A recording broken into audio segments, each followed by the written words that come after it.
Vamos para análise tática, uma espécie de análise tática aqui do jogo entre Flamengo e Fluminense. Jogo 2-0. A gente tem algumas coisinhas que a gente precisa mencionar, a gente precisa conversar aqui sobre esse jogo. Deixa um like aqui embaixo, se inscreve aqui no Raiz Tricolor também, para dar uma moral pra gente.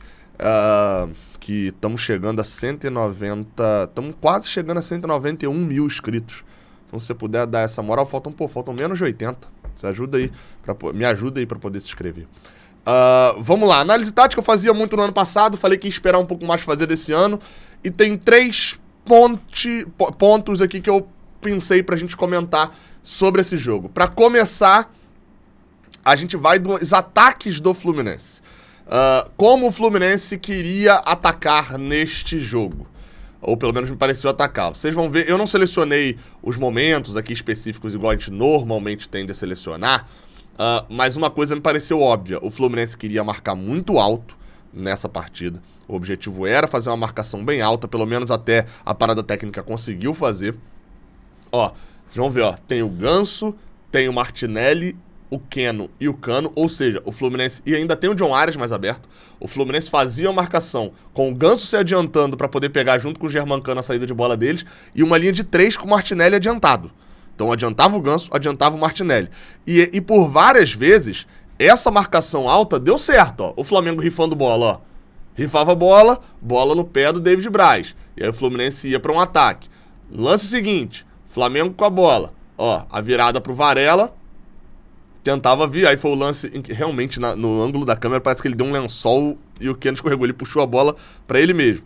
Mas ó, Flamengo com a bola, tentava a jogada, e a única jogada que funcionava do Flamengo era justamente quando batia no Ayrton Lucas e no Cebolinha pelo lado esquerdo. Essa daí, por exemplo, é uma que vai resultar num chute perigoso do Cebolinha. Mas no geral, a partir daqui, ó, principalmente a partir desse momento aqui, ó, era chutão pra frente do Flamengo, buscando os jogadores do próprio time, e no geral, o Fluminense conseguindo recuperar a bola na maioria das vezes. Isso acontece mais, na verdade, essa descrição que eu tô fazendo, funcionando um pouco melhor, a partir dos 10 minutos, em que o Flamengo não consegue sair pro jogo. Ó, lançamento pro Pedro, Nino ganha. Bola com o Fluminense. Vem a jogada pro Keno aqui. Essa jogada é importante pra gente destacar daqui a pouco. Mas ó, Flamengo com a bola, tentativa de saída em velocidade. Aí a falta, o Ganso nessa aí acabou cometendo a falta. Mas Flamengo trocando passes. Erro na saída de bola. Esse foi um erro do Gerson. Então o Fluminense tinha esse objetivo. Roubar a bola no campo ofensivo, pressionar a saída do Flamengo, complicar a vida deles, ó. Não tem opção, Léo Pereira tenta o lançamento pelo meio. E por várias vezes, ó, o primeiro combate do Fluminense funcionava. Bola recuperada e falta sofrida. Então, por várias vezes, o Fluminense conseguia marcar no campo de ataque do Flamengo, ó, complicou. Chutão pra frente do Léo Pereira, a bola tá viva de novo já com o Fluminense. Falta marcada, ó, lançamento. De novo, por Matheus França na ponta, Alexander. Então, isso funcionava pro Fluminense. Mas, óbvio que isso é um risco. Então, o Fluminense queria marcar dessa forma. E como que o Fluminense atacava? Bola, eu ia falar uma frase aqui agora, recheada de duplo sentido.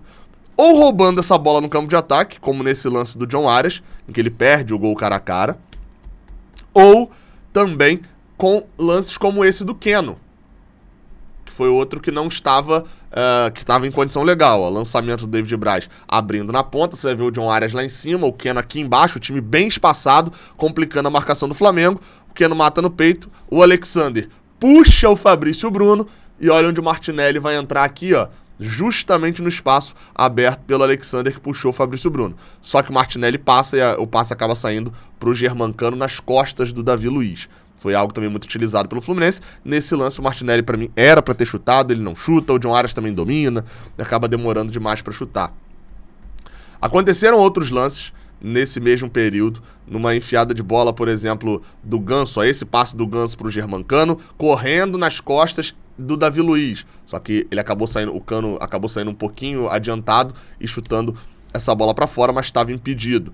Pouco depois, de novo, o Fluminense, deixa eu ver, foi esse aqui? Não, foi esse aqui não. O Fluminense também consegue, Germancano sai cara a cara, mas também estava impedido. Então assim, o Fluminense de início de jogo, o Fluminense tinha uma estratégia muito clara, que era, ó, Flamengo ia tentar fazer a ligação direta no Pedro, e até então a partida do Nino era perfeita nas disputas contra o Pedro, e o Fluminense, criando jogadas, tinha uma certa dificuldade, mas conseguia criar. Tentando, sobretudo, ó, a bola no Keno, ele traz da ponta pra meia e a jogada vai bater do outro lado. Martinelli vai passar e era a bola pra área. Só que o Flamengo tava marcando bem essa bola do Fluminense. Nenhum cruzamento do Fluminense conseguia encaixar 100%. Nessa jogada aí até foi uma boa jogada do Ganso também. Então assim, o jogo era parelho, porque são dois times de qualidade. Ó, esse daí era o passe, ó, do André que eu falei, ó. Que o André dá o passe pro Germancano. O Germancano tá nas costas da zaga, mas acaba estando em condição irregular. E o Fluminense ainda contava dentro desse jogo, esse lance aqui aos 36, com mesmo quando abaixou sua marcação, já bem mais pra frente, o Flamengo conseguiu trocar mais passes no campo ofensivo, no campo do Fluminense, com os erros do Flamengo. Mais um, ó, do Léo Pereira aqui, e o Ganso nessa daqui, inexplicavelmente, escolhe a jogada errada. Você vê que, ó, ele tinha plena condição de dominar a bola, o Germancano estaria passando em velocidade, quem tá correndo pra trás aqui é o Fabrício Bruno, o Germancano disputaria velocidade com o Fabrício Bruno, com o Ganso com a bola no pé, mas o Ganso deliberadamente escolhe dar um carrinho para dar o passe com mais velocidade e, obviamente, com o carrinho, o passe acaba sendo todo torto e o Fluminense desperdiça uma oportunidade de contra-ataque. Então, a ideia era roubar a bola e atacar muito rápido o Flamengo. E quando não tivesse essa oportunidade, utilizar os dois pontas para poder fazer jogadas com o auxílio dos volantes dessa vez, e não só com o auxílio dos laterais. Qual que era o problema nesse modelo de ataque do Fluminense? O modelo de ataque do Flamengo. A gente vai ver no primeiro gol do Flamengo essa ideia que eu citei deles dando certo. Ó, deixa eu adiantar aqui pra gente chegar depois do intervalo. Ó, a ideia do Flamengo, ó, bola recuada pro Santos. Ali eles quase se complicam uma vez. Depois eles vão quase se complicar de novo num tiro de meta. Mas ó, bola recuada pro Santos. Qual que era o objetivo do Flamengo com isso daqui? Puxando o time do Fluminense pra frente, fazendo a ligação direta no Pedro. Vocês vão ver, ó. O Ayrton Lucas tenta a jogada, é desarmado. Aí de novo, ó, a bola vai bater no... Essa aqui não foi pro Santos, essa aqui eles conseguiram escapar, ó, com todo o time do Fluminense, ó. Tem 1, 2, 3, 4, 5, 6, 7 jogadores no campo ofensivo. Mas acabou que o Matheus França... O Alexander fez bem a leitura da jogada e o Matheus França acabou ficando sem a opção para tentar o passe pro Varela. Então assim, vocês vão vendo que aos poucos o Flamengo, cada vez mais, ó, a bola tava no campo de ataque do Flamengo. Olha como é que era uma jogada muito objetiva mesmo. O Fabrício Bruno e vai dar lá atrás no Santos de novo. Inclusive, essa é a jogada que surge o gol. O Fluminense sobe a linha mais uma vez, com o John Arias aqui pelo lado direito pressionando, o Germancano também ali por dentro, o recuo de novo pro Santos, e o John Arias tá no campo de ataque e ele para por aqui. Só que olha o problema na marcação, ó. O Flamengo correu riscos. E esse risco valeu a pena pra eles. O Santos vai fazer o lançamento e esse aqui é o ponto-chave. O Varela dessa vez disputou com o Alexander. Se você olhar, o lateral esquerdo tá com o lateral direito aqui, o Alexander. Aqui atrás tem o Matheus França, que na teoria, por essa organização que tá aqui agora, seria do David Braz, mas na verdade ele seria do que tá voltando aqui, acho que é o André que tá voltando aqui, ou é o Martinelli, e tem outro aqui. Não tô conseguindo identificar agora exatamente quem é não, mas eu acho que é o André. O Nino tá no Pedro, e aqui na esquerda o Samuel Xavier está no Cebolinha, né? Beleza. Sequência no lance. Na disputa, o David Braz já tá correndo pra trás. Já tá errado, porque o Fluminense tá com um a menos aqui e o Matheus França vai conseguir pegar esse rebote tranquilo, porque o David Braz não podia sair no Matheus França, senão ele ia chegar atrasado. Segue o lance. Passe do Matheus França no Pedro. Pedro vai descolar, não correu pra área, porque a jogada normal seria dar na linha de fundo no Varela, que vai cruzar pro Pedro. Pedro faz o movimento. Recebe. E, marcado pelo Nino, aí vem a questão da qualidade. Tá? E agora a gente entra em dois jogadores que têm qualidade. Pedro dá de primeira pro Cebolinha, marcado pelo Samuel Xavier. Qualquer ponta destro que joga pela esquerda ia chegar, ó, chapando essa bola. Mas o cara tem qualidade. Ele domina, ele gira e ele sabe que aqui na esquerda tá passando o Ayrton Lucas sozinho. Sabe por que o Ayrton Lucas vai aparecer sozinho aqui? Ah, porque o Samuel Xavier marcou errado. Não, aqui ó. Você olha aqui ó, a jogada do Samuel Xavier está no ponta. Se o lateral tá no ponta, o ponta tem que estar no lateral. Só que o John Arias tinha subido na marcação e tava aqui ó. Não tinha voltado. Se você olhar no início do lance, aqui embaixo tá o Léo Pereira e no chutão ele nem aparece direito o Ayrton Lucas. Ele aparece uma frestazinha aqui da cabeça dele aqui embaixo.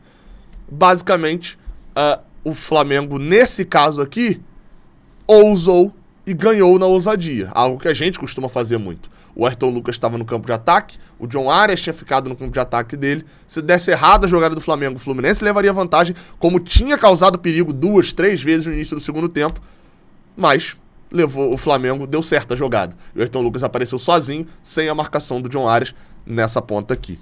Outro erro que atribuíram e que mostra um pouco dessa questão Samuel Xavier, John Arias, é num lance aos 43 minutos do primeiro tempo. Se você olhar esse lance, você vai ver como o cansaço do John Arias afetou a partida também do Samuel Xavier. Vamos lá. A partida do Samuel Xavier não foi boa, tá? Eu preciso deixar claro isso daqui. Você não vai Gabriel, você tá falando do Samuel... Não. A partida do Samuel Xavier não foi boa. Só que ela não foi boa, não é, o jogador só jogou mal. Não, beleza, ele pode ter só jogado mal. Mas não foi boa também por conta do John Arias. Reparem no cansaço do John Arias acompanhando o Ayrton Lucas nessa ponta aqui, ó. Olha o esforço que o John Arias vai fazer para poder correr. E nesse lance, na narração até, inclusive, eu boto a culpa no Samuel Xavier, que eu falo, o Samuel Xavier correu errado. Assim, ele correu certo pro que era a marcação, porque a marcação dele era fechar o Everton Cebolinha, ó. A marcação dele era, ele não podia parar pra dar o bote no Ayrton Lucas primeiro. Quem já jogou bola sabe. Se ele vir ali pra parar, pra dar o bote, o Ayrton Lucas dá um tapa e vai dar a finta nele facilmente. Como vai fazer, inclusive, no segundo gol. E se ele corre pra marcar o Ayrton Lucas, o Cebolinha fica sozinho. Era o Cebolinha? Ele acho que era. Então ele corre aqui, ó, pra poder fechar a área. Só que o John Arias não aguenta chegar no Ayrton Lucas. Claramente, tá cansado. Chega a dar 2 travadas, etc. E isso afeta o lado direito. A gente vai agora pro segundo gol do Flamengo, onde a gente vai ver isso também acontecendo mais uma vez. Se a gente olhar a jogada desde o início, a gente vai ver mais uma vez ó, o John Arias subindo na marcação. A essa altura já tinha entrado o Lima. O John Arias sobe numa bola que não tinha muita necessidade dele subir. Ó. Se olhar, o Lima já pressionou o Davi Luiz. O John Arias sobe pegando quem aqui? Ele poderia ter só ficado e cortado a linha de passe ali pro meio, acho que era o Thiago Maia. Mas ele subiu. A partir do momento que o John Arias subiu, a marcação já ficou meio errada. O Ayrton Lucas vai tocar por dentro. Ó, é o Everton Ribeiro. Já driblou. E o John Arias não voltou ainda. Olha a distância que o John Arias tá. Aqui, ó. Tô apontando pra tela, vocês não estão vendo. Do Ayrton Lucas. Ele não ia aguentar voltar. A jogada do Everton Ribeiro no Ayrton Lucas, a gente vai ver mais uma vez o John Arias correndo atrás do Ayrton Lucas. Você fala, pô, Gabriel, Samuel Xavier. Olha o Gerson aqui embaixo. Samuel Xavier tava fechando a linha de passe pro Gerson. Mas o Nino. O Nino aqui pegando o Gabriel Barbosa, ó.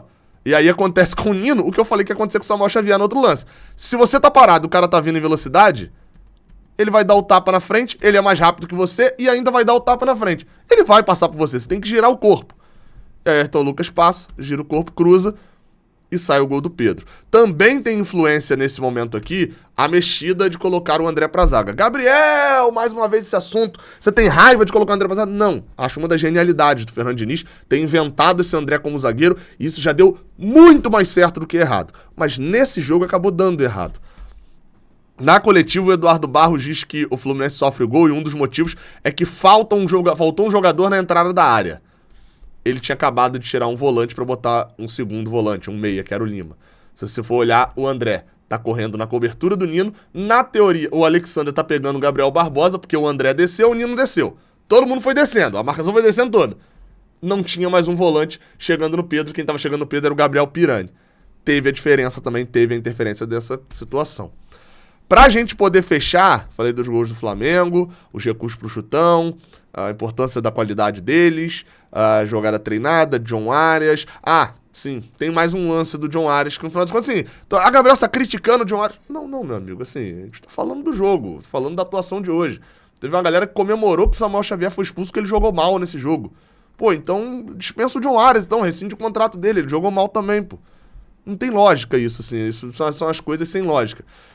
Sobre o John Arias, especificamente, acho que a amostra dessa situação é o gol perdido por ele e que cabe uma análise nossa aqui também. O que acontece nesse lance? A gente já analisou da ótica da roubada de bola. Agora a gente precisa analisar da ótica do porquê o gol não sai. O chute, ó, ele rouba a bola, ele sai cara a cara. O chute, ele nem é tão fácil. Se você for olhar por essa câmera aqui, ó, de trás do gol, ó, ele não é um chute, nossa, que moleza. É assim, é óbvio, ele tá cara a cara, a responsabilidade é dele. Mas não é um chute extremamente fácil, acho que é de trás do gol, não mostrou agora de trás do gol. Mas o 3 gols é até melhor. Ele não é um chute, assim, o Santos fecha bem, tinha o Davi Luiz do lado e tal. Ok, ele foi um gol perdido, um gol que não era pra perder e tal. Mas eu vou dar só... O John Arias não levanta a cabeça hora nenhuma. Olhe por essa imagem e o John Arias não levantou a cabeça hora nenhuma.